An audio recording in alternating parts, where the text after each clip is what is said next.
Okie dokie. I have some new apparatus on hand now. So I'm using a gimbal, which is a funny device that you attach your phone into. I had these wireless mics that I had bought because I was supposed to be using them with my Insta. So I took the brand new wireless mic, which cost me $20, which is quite a lot considering we're living in the Philippines. That's like 2 days' wages. So that would be the equivalent to like spending, would you say, €150 if you're back at home? Anyway, I also had this mic adapter thing that I have to plug into the Insta. So my ChatGPT, I'm 90% sure, only a few weeks ago, actually recommended that I buy these things. It told me that the Insta, because it's one of these stupid machines, a little bit like Apple, that if you buy the thing, it will insist you buy all the Insta360 accessories. You can't just buy an Insta360 and a normal microphone. You have to buy the Insta360 and an Insta360 microphone. Well, I wasn't prepared to pay an extra $100 for that mic, so I asked my ChatGPT what's the alternative. It told me to buy these other things, and then they don't work. So long story short, the mic only works on the phone. Now I have a little magnetic mic thing attached to my neck. Well, not to my actual neck, attached to the collar of my shirt. And this phone is stuck inside a thing called a gimbal, which basically stops the phone from shaking. Anyway, that's the story, Jackanory and Balamory. This is the main street of Handumanan. I've probably made a vlog about this before, never with microphone capabilities. So we'll see how it turns out. I also have the Insta in my bike there. So we'll combine. We'll do a little bit of vlogging on the phone with the gimbal, and then we'll shake it up maybe. And we'll flip out the Insta360 when we get into town. Now I might take a left, go and lift heavy things. Nah, fuck it, I'll lift some heavy things later on. I already lifted heavy things this morning. I'm getting real good at lifting heavy things these days. I have worked enough, two workouts a day, so that now I don't even feel an ache at the end. I can do 2 workouts in it. You might be thinking, why the fuck would you want to work out twice in a day?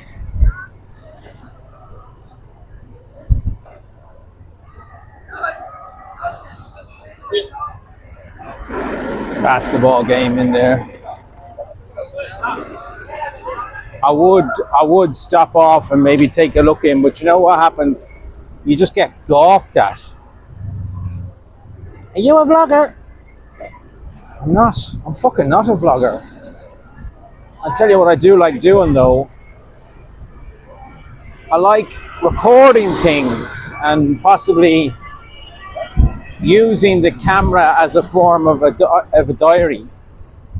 So recording my surroundings and then also speaking my mind. Is there something that is bothering me? What's happening around the world at the moment, to put things into perspective? Oh, well, there's a dog, and that has triggered a thought process for me. The dog issue that I had up until a few short days ago is that it felt like there was a dog living in my wall. The dog was that close.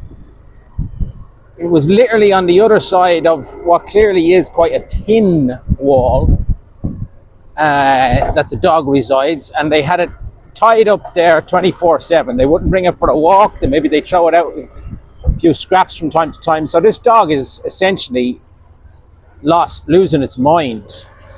It is the dog equivalent to a schizophrenic, or would you say the dog is autistic? The dog's so fucking autistic because you have it tied up there and nobody's taking it for walks. So he's barking like crazy.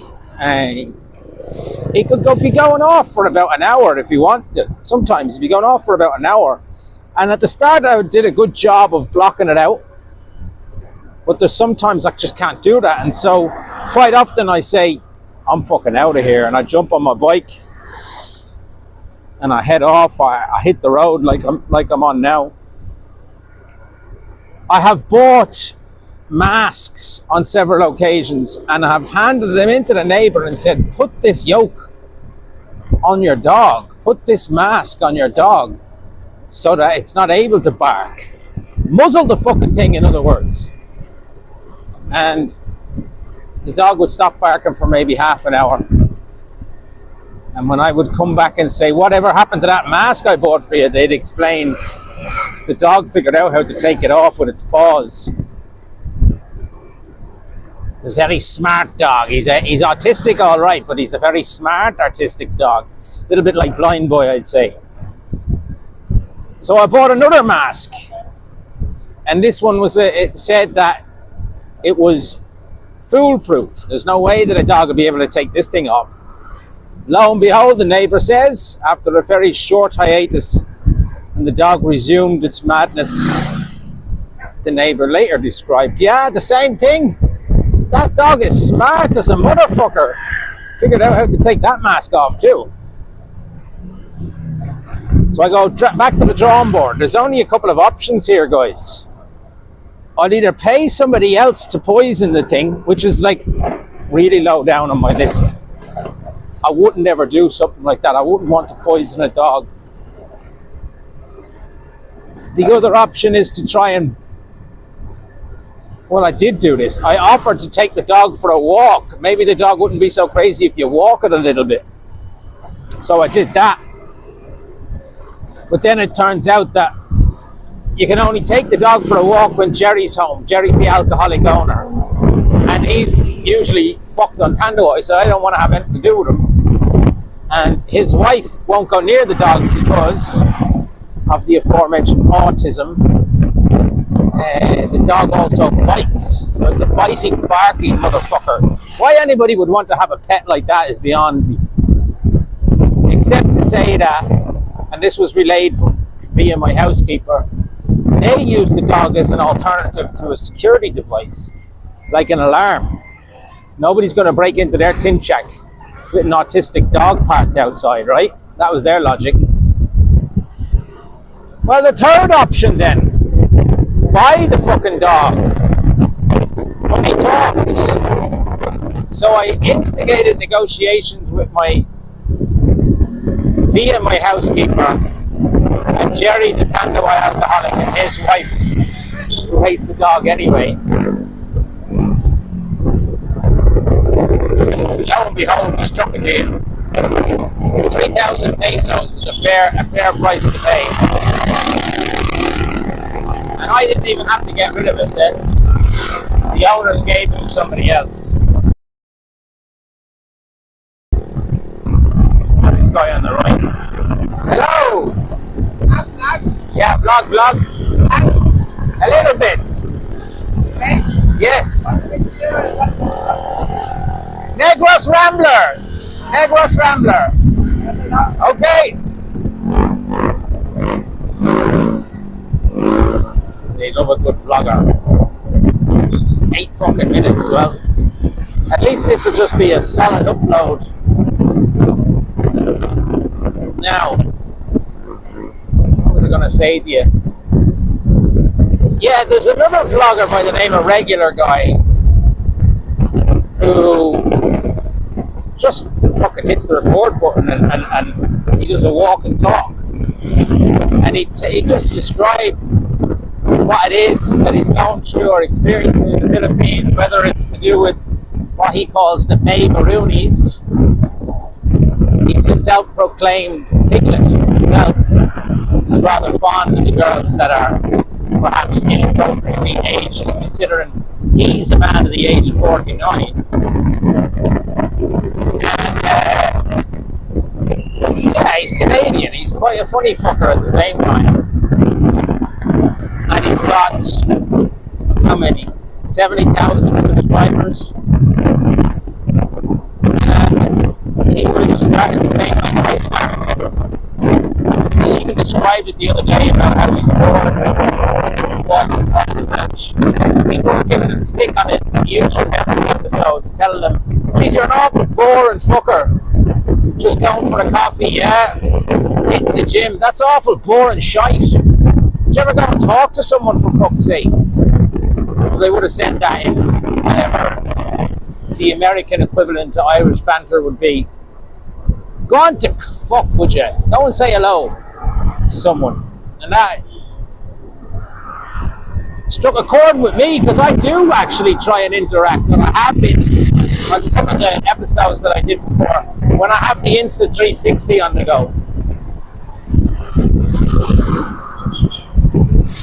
So I wonder, what's the perfect combination? A little bit of walk and talk.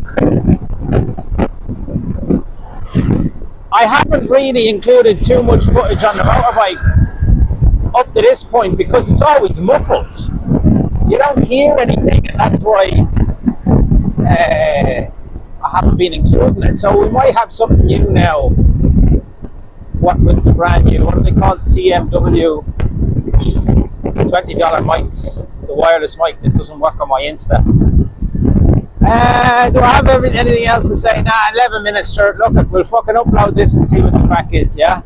Now, I'm close enough to the Swedish massage parlour.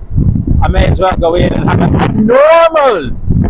a normal Swedish massage. I don't get the happy endings anymore. Well, I've quit them. Well, at least the last couple of days I haven't had a happy ending. Trying to quit, but we shall see. The thing about it is, you get to the end of the normal Swedish massage, and in about 80% of the Swedish massage establishments in this fine city of Auckland, the girls who make very little money on a salary basis will often rub your chest suggestively, particularly in the area of the groin region. They get a little bit sexy, and then they'll lean across with their cleavage right down in your face and whisper into your ear, will you have an extra service, will you? Will you have an extra service, Connor, will you? And then you might say, no, I'm okay. No, I'm all right for the extra service. And then she'll say, go on. Go on. So then what I end up doing is I would say, look, if I was to say, yeah, you're going to say 3,000 pesos, and there's no planet in the world where I'd be paying, there's no planet in this universe where I'd be paying 3,000 pesos. That's $60. I'm not paying $60 for the hand job. And she might say, well, what about 2,000? But then you're already ruining it for me, because I don't want to negotiate. It's not something, now you're getting me to think about what exactly is the price at this moment in time that I would be willing to pay for a Wristy One Love, right? More often than not, if you're in the middle of a negotiation with a woman over the price of a Wristy One Love, you're probably not interested anyway. So you kind of have to have the idea before you go there that you're willing. And the girl must be a girl that you've had before, and she knows the price. Because if you've negotiated a Wristy One Love on a previous occasion, she knows right well she's not going to get 2,000 pesos. So that's it, over and out. Talk to you later.